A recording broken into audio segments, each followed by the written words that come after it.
Bismillahirrahmanirrahim. Penulis tafsir Jalalain adalah dua ulama bernama Jalaluddin. Yang pertama, Imam Jalaluddin Al-Mahali. Nama lengkapnya Muhammad bin Ahmad bin Muhammad bin Ibrahim bin Ahmad Al-Imam Al-Alamah Jalaluddin Al-Mahali. Lahir pada tahun 791 Hijriah atau 1389 Masehi di Kairo, Mesir. Wafat pada tahun 864 Hijriah atau tahun 1459 Masehi di Mesir. Keahliannya menguasai berbagai ilmu agama seperti nahwu, shorof, fikih, usul fikih, tauhid, dan mantik.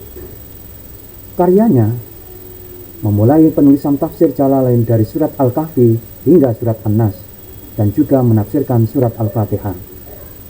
Kemudian yang kedua adalah Imam Jalaluddin As-Suyuti. Lahir pada tahun 849 Hijriah atau 1445 Masehi dan wafat tahun 911 Hijriah atau 1505 Masehi. Keahliannya alif hadis, tafsir, bahasa, sastra, tasawuf, dan sejarah. Ia mengklaim hafal sekitar 200.000 hadis dan memiliki lebih dari 500 karya tulis. Karyanya melanjutkan penulisan tafsir Jalalain dari surat Al-Baqarah hingga surat Al-Isra serta menambahkan tafsir surat Al-Fatihah di akhir. Surat yang pertama, Al-Fatihah. Bismillahirrahmanirrahim. Dengan nama Allah yang Maha Pemurah lagi Maha Penyayang. Alhamdulillahirabbil alamin. Segala puji bagi Allah. Lafal ayat ini merupakan kalimat berita, dimaksud sebagai ungkapan pujian kepada Allah. Berikut pengertian yang terkandung di dalamnya, yaitu bahwa Allah Ta'ala adalah yang memiliki semua pujian yang diungkapkan oleh semua hambanya. Atau makna yang dimaksud adalah bahwa Allah Ta'ala itu adalah zat yang harus mereka puji.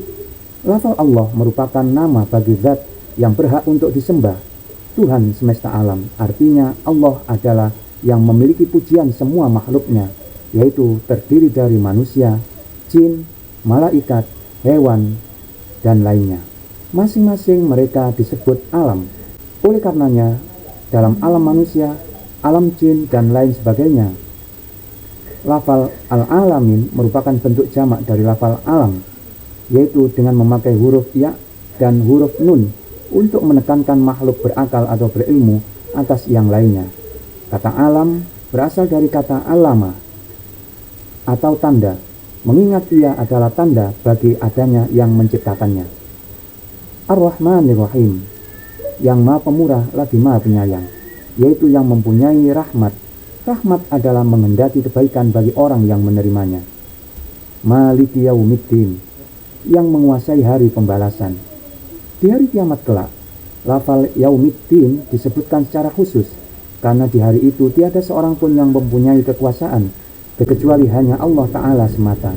Sesuai dengan firman Allah Ta'ala yang menyatakan, kepunyaan siapakah kerajaan pada hari ini, hari kiamat ini?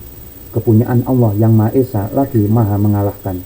Al-Quran Surat Al-Mu'min ayat 16. Bagi orang yang membacanya, Maliki, maknanya menjadi dia yang memiliki semua perkara di hari kiamat, atau dia adalah zat yang memiliki sifat ini secara kekal.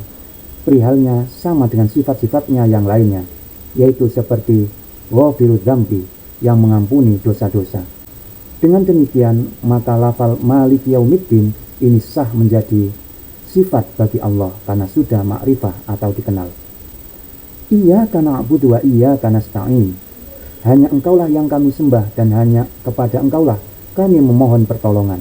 Artinya, kami beribadah hanya kepadamu, seperti mengesakan dan lainnya, dan kami memohon pertolongan hanya kepadamu dalam menghadapi semua hambamu dan lain-lainnya. Ihdinas siratal mustaqim, tunjukilah kami ke jalan yang lurus. Artinya, bimbinglah kami ke jalan yang lurus. Kemudian dijelaskan pada ayat berikut, yaitu siratal ladzina an'amta alaihim ghairil maghdubi alaihim waladdallin. Jalan orang-orang yang telah Engkau anugerahkan nikmat kepada mereka, yaitu melalui petunjuk dan hidayahmu. Kemudian diperjelas lagi maknanya oleh ayat berikut, bukan jalan mereka yang dimurkai.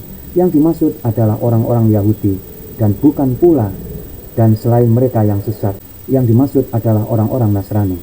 Faedah adanya penjelasan tersebut tadi mempunyai pengertian bahwa orang-orang yang mendapat hidayah itu bukanlah orang-orang Yahudi dan bukan pula orang-orang Nasrani. Hanya Allah lah yang Maha mengetahui dan hanya kepadanya lah dikembalikan segala sesuatu. Semoga selawat dan salamnya dicurahkan kepada junjungan kita Nabi Muhammad SAW beserta keluarga dan para sahabatnya. Selawat dan salam yang banyak untuk selamanya. Cukuplah bagi kita Allah sebagai penolong dan Dia sebaik-baik penolong. Tiada daya dan tiada kekuatan melainkan hanya berkah pertolongan Allah yang maha tinggi lagi maha besar.